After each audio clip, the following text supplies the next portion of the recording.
প্রিয় ছাত্রছাত্রীরা, আমরা আবারও অনলাইন ক্লাসে যুক্ত হচ্ছি।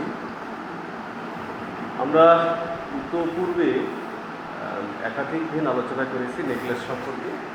নেকলেস ছোট গল্পটির বিষয়বস্তু নিয়ে, লেখক পরিচিতি নিয়ে এবং অনেক সঙ্গেই আমরা আলোচনা করার সুযোগ পেয়েছি। তো আমরা জানি যে নেকলেস গল্পটি বিদেশি গল্প থেকে বাংলায় অনুবাদ করা। মূল গল্পের যিনি রচয়িতা তিনি গীতা মোপাসা, পৃথিবী বিখ্যাত একজন গল্পকার। আর এই গল্পটি অনুবাদ করেছেন পূর্ণেন্দু দস্তিদার, যিনি একজন স্বাধীনতা সংগ্রামী। ব্রিটিশ বিরোধী আন্দোলনে তিনি যুক্ত ছিলেন এবং মুক্তিযুদ্ধের সূচনা লগ্নেই ভারতে গিয়ে যুদ্ধে অংশগ্রহণ করবেন, সক্রিয় হবেন, এমন সময় তিনি প্রতিমধ্যেই মৃত্যুবরণ করেন। এই কথাগুলো আমরা সেদিনও বলেছি। আমরা এও বলেছি যে নেকলেস গল্পের মূল বিষয়বস্তুতে যে নারীর উল্লেখ রয়েছে সেই মাদাম লুইসেল, তার চরিত্রটিকে কেন্দ্র করে এই গল্পটি আবর্তিত।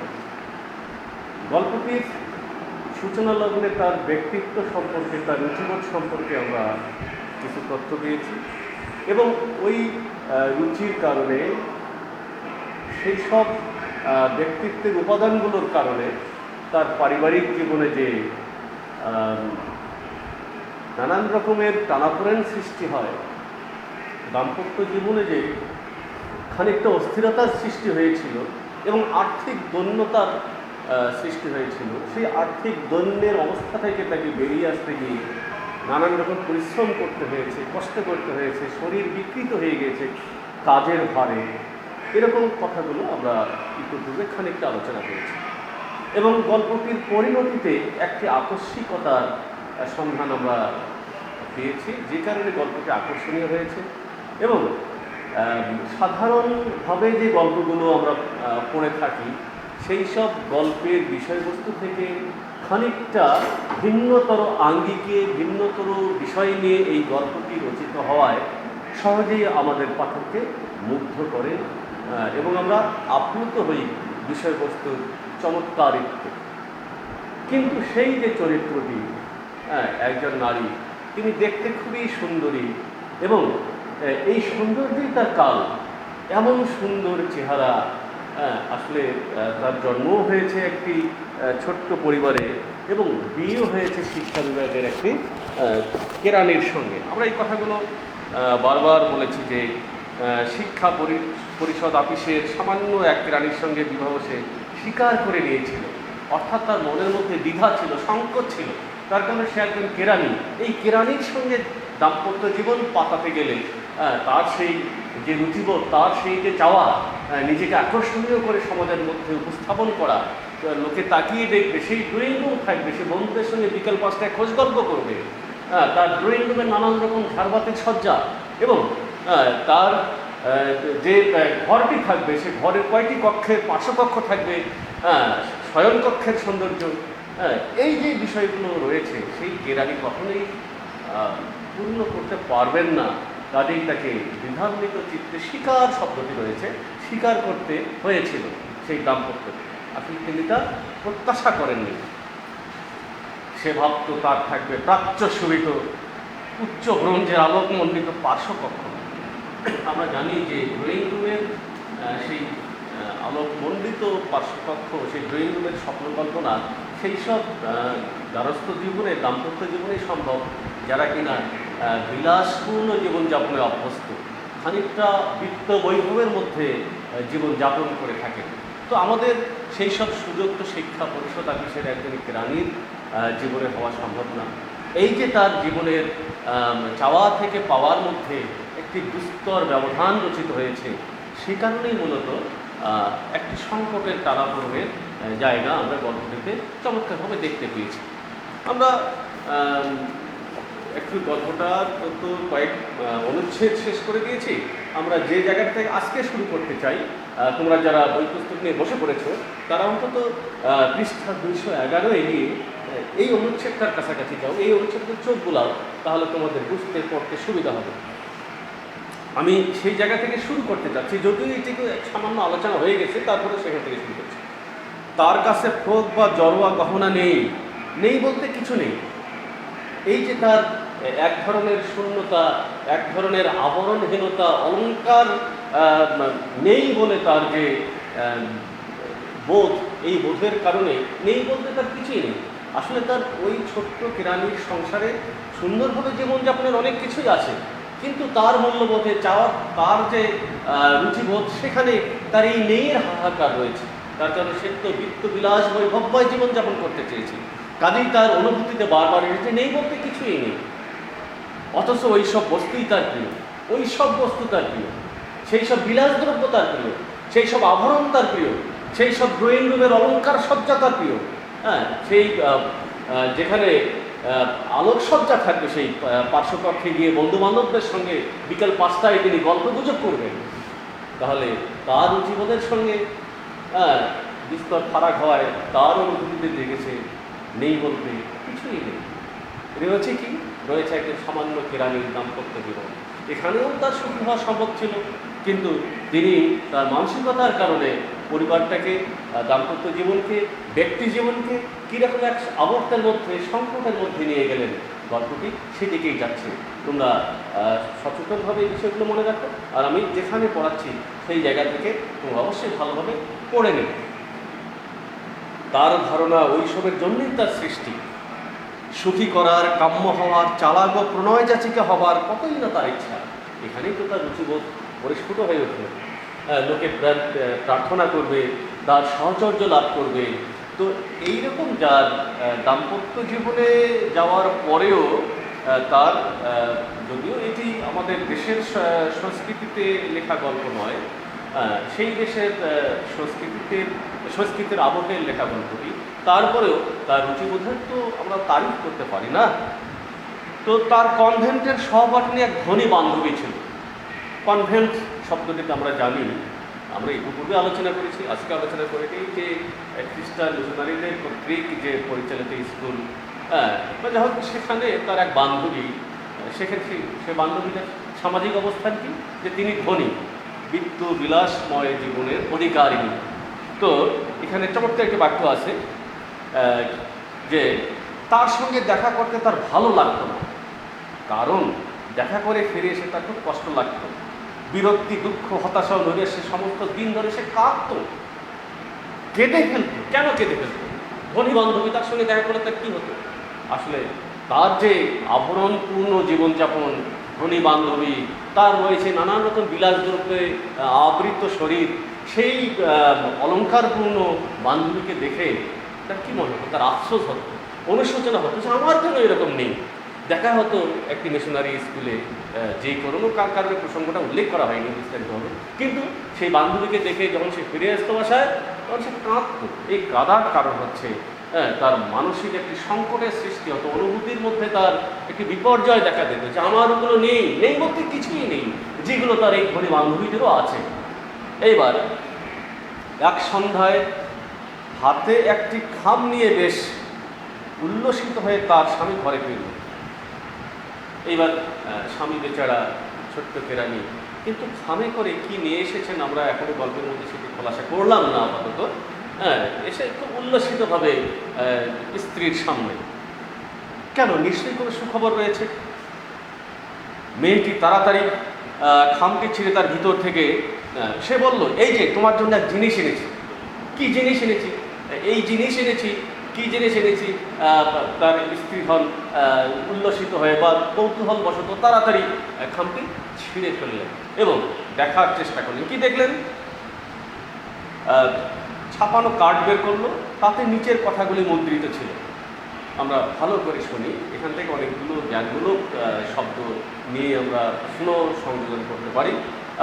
জনশিক্ষা মন্ত্রী ও মাদাম জর্জ রেম্পন্নু আগামী 18ই জানুয়ারি সন্ধ্যায় তাদের নিজ বাসগৃহে বসিয়ে ও মাদাম লুইসেলের উপস্থিতি কামনা করে।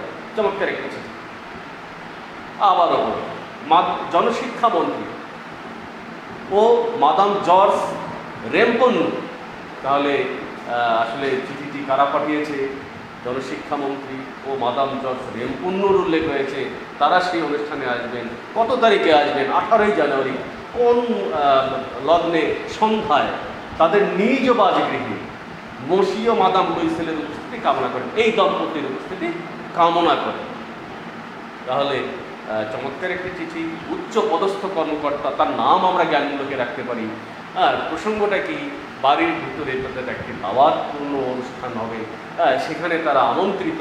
এটি নিশ্চয়ই এই সামান্য গ্রামের জন্য এবং তার স্ত্রীর জন্য একটি বড় ধরনের পাওয়া। কাজেই স্বামীকে উৎফুল্ল দেখাচ্ছিল। স্ত্রীর জন্য তিনি এমন একটি দাওয়াতপত্র, নেমন্তন্নপত্র আনতে পেরেছেন বলে। এইবার তার স্বামী যেমন আশা করেছিল, তেমনভাবে খুশি হওয়ার পরিবর্তে মেয়েটি বিদ্বেষের ভাব নিয়ে আমন্ত্রণ লিপিখানা টেবিলের উপর নিক্ষেপ করে বিড়বিড় করে বলে, ওখানা নিয়ে তুমি আমায় কি করতে বলো?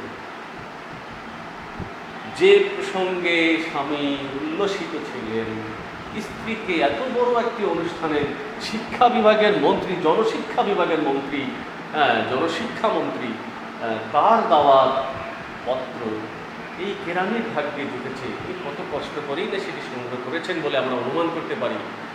সেখানে দেখেও স্ত্রী সেটি খুব উল্লসিত হওয়ার পরিবর্তে, খুশি হওয়ার পরিবর্তে, স্বামীকে সামান্য ধন্যবাদ দেওয়ার পরিবর্তে বিদ্বেষের ভাব নিয়ে, শব্দটি মনে রাখে, বিদ্বেষের সৃষ্টি হয়ে গেল তার মনের মধ্যে। কি বললেন? ওখানা নিয়ে তুমি আমায় কি করতে বলো? কিন্তু লক্ষ্মীটি, আমি ভেবেছিলাম এতে তুমি খুশি হবে, তুমি বাইরে কখনো যাও না, তাই এই এক সুযোগ, চমৎকার এক সুযোগ। কত বড় অনুষ্ঠানে একেবারেই সন্ধ্যাবেলায় উপস্থিতির একটি সুযোগ, মন্দিরের সামনে যাওয়ার একটি সুযোগ, কেরানির স্ত্রী হয়েও এটি তো উল্লসিত হওয়ারই কথা, এমনটি ভেবেছিলেন স্বামী। এটা জোগাড় করতে আমাকে অনেক কষ্ট করতে হয়েছে। সবাই একখানা চায়, কিন্তু খুব বেছে বেছে দেওয়া হচ্ছে, কর্মচারীদের দেশে দেওয়া হয়নি। সেখানে তুমি গোটা সরকারি মহলকে দেখতে পাবে, যারা অডিয়েন্সে থাকবে তারা উপস্থিত থাকবেন, এবং যারা দাওয়াতপত্র পেয়েছে তারা তো সবাই উচ্চ পদস্থ, এবং সবাইকে একখানে দেখা যাবে। বিরক্তির দৃষ্টিতে তার দিকে তাকিয়ে মেয়েটি অধীরভাবে বলে উঠল, ওই ঘটনার মতো একটি ব্যাপার কি পরে আমি যাব বলে তুমি মনে করো? এইবার সেখানে তো উচ্চ পদস্থ কর্মকর্তারা থাকবেন, জনশিক্ষা মন্ত্রী থাকবেন, এবং মাদাম রেমপন্ন থাকবেন, কিন্তু সেই আভিজাত্য চাকচিক্যময় পরিবেশে যে আমি যাব, সেই দাওয়াতে যে আমি আমার উপস্থিতি দেব, কিন্তু কি পরে আমি যাব? একটি খুব যৌক্তিক একটি প্রশ্ন আমার কাছে মনে হয়েছে। দেখা যাক পরবর্তীতে গল্প আমাদের কোন দিকে নিয়ে যায়। আমরা আরেকটু পরে শোনাই। সে ওই সম্পর্কে কিছু ভাবেনি, তাই সে বিব্রতভাবে বলে। কে বিব্রতভাবে বলে? স্বামী। কেন? আমরা থিয়েটারে যাবার সময় তুমি যেই পোশাকটা পরো সেটা পরবো? তাহলে আমরা বুঝলাম যে স্বামী বেচারা একটি সংস্কৃতি মনস্ক তিনি আসলে, না হলে থিয়েটারে তারা যান, নাটক দেখতে তারা যান, স্ত্রীকে নিয়ে তিনি যান, এবং অবশ্যই একটি সামাজিকভাবে মেলামেশার মতো অন্তত পোশাকটা রয়েছে। থিয়েটারে যেটি পরে যাও সেটি পরে যাবে। তার কাছে সেটি বেশ আন্তরিক মনে হয়েছিল যে ওই পোশাকটা পরে যাওয়া যাবে, ওটা আমার কাছে খুব সুন্দর লাগে। তার স্ত্রীকে ফুপিয়ে ফুপিয়ে কাঁদতে দেখে সে আতঙ্কে নির্বাক হতবুদ্ধি হয়ে গেল। তার চোখের পাশ থেকে বড় বড় দুফোঁটা অশ্রু তার গালের উপর গড়িয়ে পড়ল। সে থতমতভাবে বলল, কি হলো তোমার? যেখানে আনন্দের প্রত্যাশা, যেখানে উচ্ছ্বাসের প্রত্যাশা, যেখানে এত বড় দাওয়াতপত্র যা কিনা বেছে বেছে দেওয়া হচ্ছে, ওই কষ্ট করে স্বামী বেচারা তিনি সংগ্রহ করতে পেরেছেন। একই সঙ্গে সেই বড় পরিবেশে, মানে বিলাসপূর্ণ পরিবেশে সবাইকে একসঙ্গে দেখতে পাবেন, এই বেচারি সামান্য কেরানির স্ত্রী সেখানে উল্লাসের পরিবর্তে তাকে কাঁদতে দেখা যাচ্ছে, বিদ্বেষপূর্ণ ব্যবহার পাওয়া যাচ্ছে। এটি নিতান্তই এই কেরানি বেচারা যিনি স্বামী, তার জন্য খানিকটা কষ্টের বইটি। এবং তারা যে থিয়েটারে যান, এটিও একটি বিনোদনের স্থান, সেখানে যাওয়ার মতো যে পোশাকটি রয়েছে সেটি করে যাওয়া যেত, এটিও তিনি প্রত্যাশা করেন, এবং তিনি মনে করেন এটি খুব বেমানান হতো না। কিন্তু স্ত্রীর যে রুচি, যার পরিচয় আমরা একটু আগেই গল্পের প্রথমাংশে পেয়েছি, তার যে ব্যক্তিত্ববোধ, তার যে স্বপ্ন কল্পনা, তার যে অলঙ্কারপূর্ণ বিলাসপূর্ণ দ্রব্যে সজ্জিত হবার যে একটি প্রবণতা রয়েছে, সেখানে হয়তো তার প্রত্যাশা ভিন্ন রকম রয়েছে।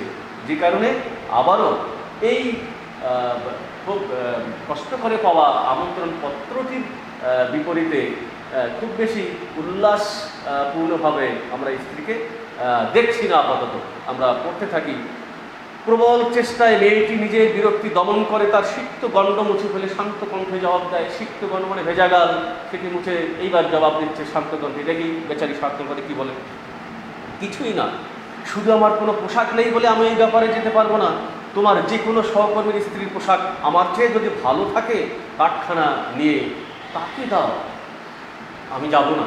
তোমার সহকর্মীর কোনো স্ত্রীর যদি পোশাক ভালো থাকে তাকে গিয়ে কারখানা দাও। তাহলে এটি হচ্ছে এক ধরনের খোটা, হ্যাঁ, স্বামীকে এক ধরনের তির্যকভাবে ব্যঙ্গ বিদ্রুপ করা, যে তুমি সহকর্মীর স্ত্রীকে এগিয়ে গিয়ে দাও। এটি নিশ্চয়ই তার হাতে লাগবার কথা, বিব্রতকর পরিস্থিতি হওয়ার কথা। কিন্তু আমরা জেনে রাখি এই মানে পরিবেশের সঙ্গে যিনি খাপ খাওয়াতে পারছেন না, খানিকটা ভিন্ন ধরনের সৌজন্যবোধ যেটুকু আমরা প্রত্যাশা করি তাও যার কাছে আমরা পাচ্ছি না, সেই স্ত্রীর জন্যে এই স্বামী আবার কতটুকু ধৈর্য নিয়ে অবস্থান করেন, কি করে পরিস্থিতিগুলো সামাল দেন, তাও আমরা যেন ভেবে নেই। স্ত্রীর বিপরীতে স্বামীর চরিত্রটির যে আস্তে আস্তে বিকাশ হচ্ছে সেটিও আমরা যেন মনে রাখি। যে স্ত্রীর একরকম চরিত্রের উপাদান রয়েছে, স্বামীর চরিত্রকে ধীর স্থির শান্তভাবে সমস্যা মোকাবেলার জন্য এবং পরিস্থিতি ক্রমশ অবনতির দিকে না গিয়ে কী করে গল্পটি এগিয়ে যায় এবং সামাজিকভাবে সুস্থভাবে চলবার জন্য তার একটি আপ্রাণ প্রচেষ্টা বেশ চমৎকারভাবে এই গল্পের আবহে রয়েছে, সেটিও যেন আমরা পর্যবেক্ষণ করে যাই। আমি ঠিক বলতে পারছি না। এইবার সেই পোশাকের কথা আসলো। মাতিলদা, বেশ তো চলো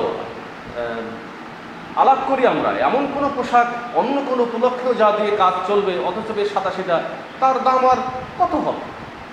তাহলে আমরা দেখলাম গল্পের এক লাইন পরেই আসলে রয়েছে যে তারা পোশাক কিনবার একটা সিদ্ধান্তের দিকে যাচ্ছে।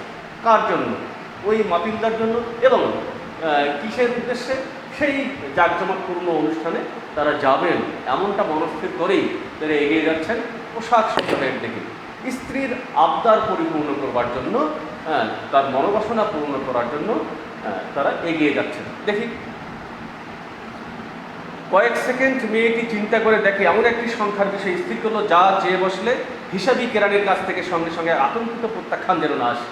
যেহেতু স্ত্রী একটু চালাক, তিনি যদি একেবারেই প্রত্যাখ্যান না হন, স্বামী যদি একেবারেই সেটিকে প্রত্যাখ্যান করে না বসেন, যা না এটি হবে না, অসম্ভব, এরকম যেন অযাচিত কোনো উত্তর না আসে, এই জন্য খানিকটা কৌশলের আশ্রয় নিয়ে শেষ পর্যন্ত ইতস্তত করে মেয়েটি বলল, আমি ঠিক বলতে পারছি না, তবে আমার মনে হয় 400 ফ্রা হলে তা কেনা যাবে। আমরা গল্পটি আজকে এই পর্যন্তই রাখবো। তাহলে স্ত্রী মোটামুটি তাকে জানিয়ে দিলেন যে যে পোশাক পরলে ওই আভিজাত্যপূর্ণ অনুষ্ঠানে আমরা যেতে পারি এবং আমার অন্তত সম্মানের হানি হবে না, আমি স্বতঃস্ফূর্তভাবে সেই অনুষ্ঠানে অংশগ্রহণ করতে পারি, সেই পোশাকটি যদি আমি সংগ্রহ করতে যাই তাহলে তার লাগবে 400 ফ্রা। 400 ফ্রা, ফ্রা অবশ্যই ফরাসি মুদ্রার একটি সংখ্যা। তো আমরা সেই 400 ফ্রা, সেই মুদ্রার নাম আমরা মনে রাখবো। কত ফ্রা হলে সেই সম্মানের স্থানটির জন্য স্ত্রীর সেই রুচির সঙ্গে খাপ খাওয়ানো পোশাকটি কিনতে পারা যাবে? 400 ফ্রা। তাহলে আমরা এইটুকু মনে রেখেই আমরা গল্পটি শেষ করছি, আজকের পাঠ শেষ করছি। আমরা আগামীতে আবারও একত্র হব। তোমরা পারলে গল্পটি শেষ করে নেবে এবং গল্পের পরতে পরতে যে জ্ঞানগুলো, যে গুরুত্বপূর্ণ বাক্যগুলি রয়েছে, যেগুলো অনুধাবনমূলক হিসেবে আলোচনা করা যায় এবং গল্পটি কী করে, চরিত্রটি কী করে পরিপূর্ণের দিকে যাচ্ছে, মাদাম ক্যারেক্টারটি এবং তার স্বামী কেরানি ক্যারেক্টারটি কী করে তাদের দাম্পত্য জীবনের আবহটি এগিয়ে যাচ্ছে, সেটুকু যেন আমরা মনে রাখি। নাহলে উদ্দীপকের সঙ্গে যখন গড় ভয়ে আমরা মেলাতে যাব, তার কী সাদৃশ্য রয়েছে, কী বৈশিষ্ট্যের সাদৃশ্য রয়েছে ইত্যাদি ইত্যাদি যুক্তিগুলো যখন আমরা খুঁজে বেড়াবো, তখন কিন্তু আমরা খেই হারিয়ে ফেলবো যদি না গল্পটির আবহটি সঠিকভাবে মনে না রাখি। সেদিকে তোমরা নজর রাখবে। তোমরা ভালোভাবে চলাফেরা করো, এই প্যান্ডেমিক সিচুয়েশনে সতর্ক থাকবেন। সবাইকে ধন্যবাদ জানিয়ে আবারও আমরা যুক্ত হব বলে প্রত্যাশা রেখে শেষ করছি।